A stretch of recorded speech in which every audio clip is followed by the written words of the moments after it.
জিজ্ঞাসা করে বাবা কোথায়, বাবা কোথায়। আমার আম্মুর কাছে এটার কোনো উত্তর থাকে না।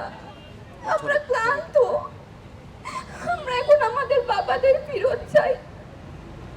আমাদের এভাবে আর বাঁচতে ইচ্ছে করে না, আমাদের বাবাদের হাতটা ধরে বাঁচতে ইচ্ছে করে।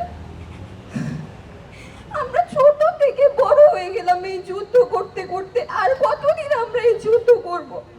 5 আগস্টের পরে এতগুলো দিন চলে গেল, একটা বছর হয়ে গেল, কিন্তু এখন পর্যন্ত আমরা তাদের ফিরত কি, তাদের কোনো খোঁজও পাইনি। আয়না ঘর যে কতটা ভয়ঙ্কর সেটা যদি আমি না যেতাম তাহলে তো কখনো বুঝতাম না। এখানে বেঁচে থাকা অনেক কঠিন।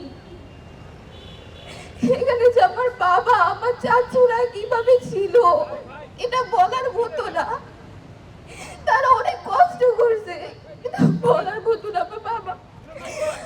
আমার বাবা আমার নামটা আয়না ঘরের ভিতরে লিখে রাখছিল। আমি জানি না আমার বাবা এখনো বেঁচে আছেও কিনা, কিন্তু আমি আমার বাবাকে ফিরত চাই। আমি আমার বাবাকে জড়িয়ে ধরতে চাই। আমি যখন অসুস্থ থাকি আমার তখন মন চায় আমার বাবার সাথে থাকতে, আমার বাবার হাতটা ধরতে, কিন্তু এটা এখন আমার জন্য স্বপ্ন।